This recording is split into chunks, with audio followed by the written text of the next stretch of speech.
America में bill of rights के नाम से जाना जाता है और कई जगह इन्हें बेसिक राइट्स भी कहा जाता है, लेकिन इंडिया में इनका एक अलग ही इम्पोर्टेंस है और हम इन्हें कहते हैं फंडामेंटल राइट्स। ये सिर्फ एक लीगल कॉन्सेप्ट नहीं है, बल्कि हर सिटीजन की डिग्निटी, फ्रीडम और इक्वालिटी का बेस है। तो हेलो एवरीवन, मैं हूँ शालिनी राजपूत और आप देख रहे हैं लॉ एडमिनिस्ट्रेशन का यूट्यूब चैनल। आज की इस वीडियो में हम बात करने वाले हैं फंडामेंटल राइट्स को लेके, लेकिन सिर्फ एक ओवरव्यू नहीं बल्कि थोड़ा डिटेल में समझेंगे ताकि आपका कॉन्सेप्ट भी क्लियर हो और एग्जाम के लिए एक स्ट्रॉन्ग प्रिपरेशन भी हो जाए। ये टॉपिक कॉन्स्टिट्यूशन का कोर है, इसलिए इसे समझना बहुत जरूरी है। अगर हम फंडामेंटल राइट्स की हिस्ट्री को समझें तो इसका कॉन्सेप्ट एक दिन में डेवलप नहीं हुआ, इसकी रूट्स काफी पुरानी है। सबसे पहले हमें मैग्ना कार्टा का रेफरेंस मिलता है जो 1215 में इंग्लैंड में एक साइन हुआ था। ये एक ऐसा डॉक्यूमेंट था जिसने पहली बार ये स्टैब्लिश किया कि किंग की पावर एब्सोल्यूट नहीं होती और लोगों के लिए भी कुछ बेसिक राइट्स होते हैं। इसके बाद दुनिया के अलग अलग कॉन्स्टिट्यूशन ने भी राइट्स को इम्पोर्टेंस देना शुरू किया और सबसे स्ट्रॉन्ग इन्फ्लुएंस आया यूनाइटेड स्टेट के कॉन्स्टिट्यूशन से, जहां बिल ऑफ राइट्स को इंक्लूड किया गया। जब इंडिया का कॉन्स्टिट्यूशन ड्राफ्ट हो रहा था ना, तो फ्रेमर्स ने यूएस कॉन्स्टिट्यूशन से इंस्पिरेशन लेके फंडामेंटल राइट्स को इंक्लूड किया था। इंडियन कॉन्स्टिट्यूशन में फंडामेंटल राइट्स को पार्ट 3 में प्लेस किया गया है, जो आर्टिकल 12 से लेकर आर्टिकल 35 तक स्टैंड करता है। ये सेक्शन इतना इंपॉर्टेंट है कि इस कॉन्स्टिट्यूशन का हार्ट एंड सोल भी कहा गया है। फंडामेंटल राइट्स का मेन ऑब्जेक्टिव है इंडिविजुअल को आर्बिट्री स्टेट एक्शन से प्रोटेक्ट करना। मतलब स्टेट के पास बहुत पावर होती है, लेकिन अगर उस पावर पर कंट्रोल ना हो। ये राइट्स सिटीजन्स को पॉलिटिकल फ्रीडम देते हैं, जैसे स्पीच का राइट देते हैं, मूवमेंट का राइट देते हैं, इक्वालिटी का राइट देते हैं और बहुत कुछ। इसी के साथ ही ये इंश्योर करते हैं कि हर इंसान एक डिग्निफाइड लाइफ जी सके। सोशल और इकोनॉमिक जस्टिस के लिए कॉन्स्टिट्यूशन ने डीपीएसपी, जो कि directive principle of state policy का फ्रेमवर्क दिया है, जो इनडायरेक्टली फंडामेंटल को सपोर्ट करता है। इन राइट्स को फंडामेंटल इसलिए कहा जाता है क्योंकि ये किसी भी इंडिविजुअल के डेवलपमेंट के लिए बेसिक है और एसेंशियल है। अगर किसी इंसान के पास फ्रीडम ऑफ स्पीच ही नहीं है, ये इक्वालिटी ना हो, तो वो अपनी पर्सनालिटी डेवलप कैसे करेगा? उसकी पर्सनालिटी डेवलप हो ही नहीं सकती है। ये राइट्स इंसान को सिर्फ जीने के लिए नहीं बल्कि डिग्निटी के साथ जीने का राइट का या अधिकार देते हैं। इसी वजह से इन्हें कॉन्स्टिट्यूशन में स्पेशल प्रोटेक्शन दी गई है और इन्हें डायरेक्टली कोर्ट्स के थ्रू एनफोर्स किया जा सकता है। फंडामेंटल राइट्स की कुछ इंपॉर्टेंट फीचर्स हैं जो इन्हें यूनिक बनाती है। सबसे पहले फीचर है वो ये है कि स्टेट की पावर पर एक चेक का काम करता है। स्टेट अपनी पावर का मिसयूज ना करे, इसलिए ये राइट्स एक लिमिटेशन क्रिएट करती है। दूसरा ये राइट है कि प्राइमरी स्टेट के अगेंस्ट अवेलेबल होते हैं, ना कि प्राइवेट इंडिविजुअल के अगेंस्ट।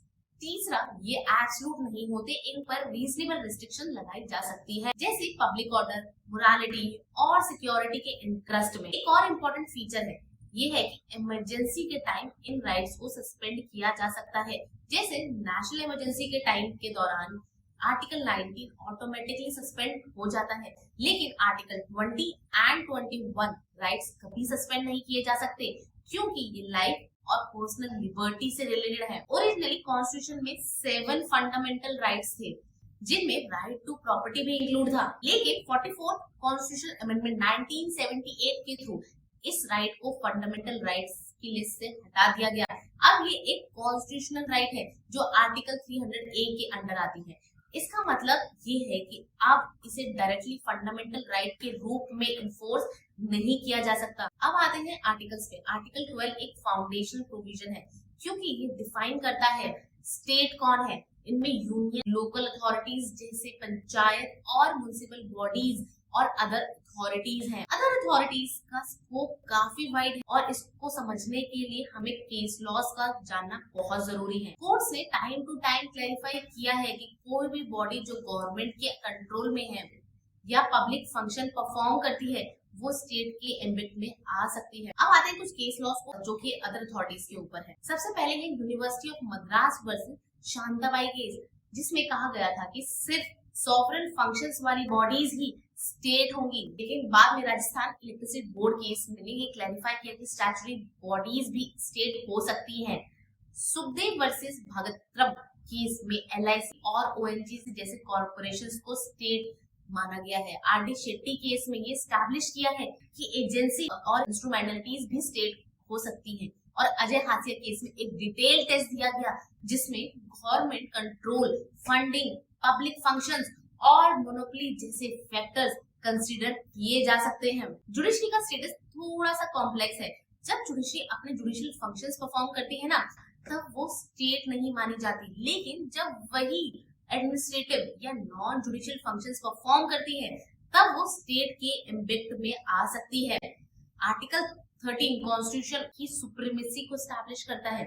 इसके अकॉर्डिंग अगर कोई भी लॉ फंडामेंटल राइट्स के अगेंस्ट है तो वॉइड हो जाता है। ये आर्टिकल प्री कॉन्स्टिट्यूशन और पोस्ट कॉन्स्टिट्यूशन दोनों तरह के लॉज को कवर करता है।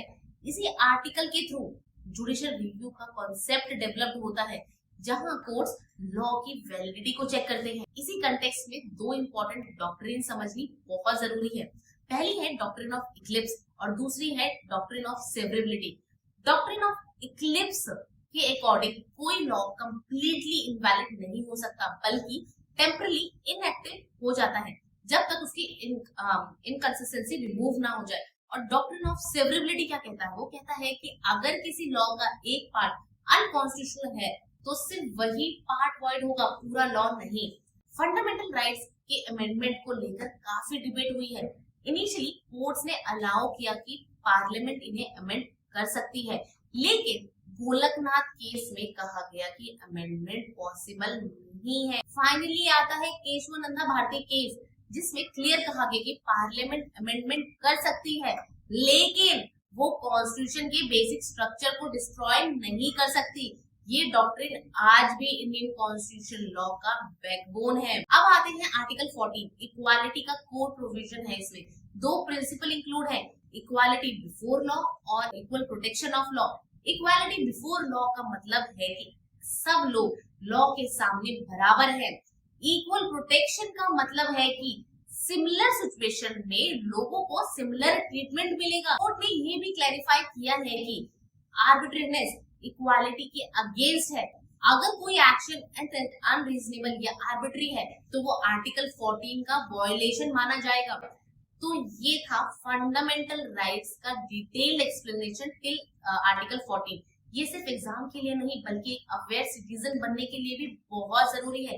अगर आप इन राइट्स को समझ लेते हैं तो आप अपने लीगल प्रोटेक्शन को भी बेटर समझ पाते हैं। अगर आपको ये वीडियो हेल्पफुल लगी हो तो लाइक करें, शेयर करें और सब्सक्राइब तो बिल्कुल करें। मैं हूँ शालिनी फ्रॉम लॉ एडमिनिस्ट्रेशन। मिलते हैं नेक्स्ट वीडियो में। Till then bye.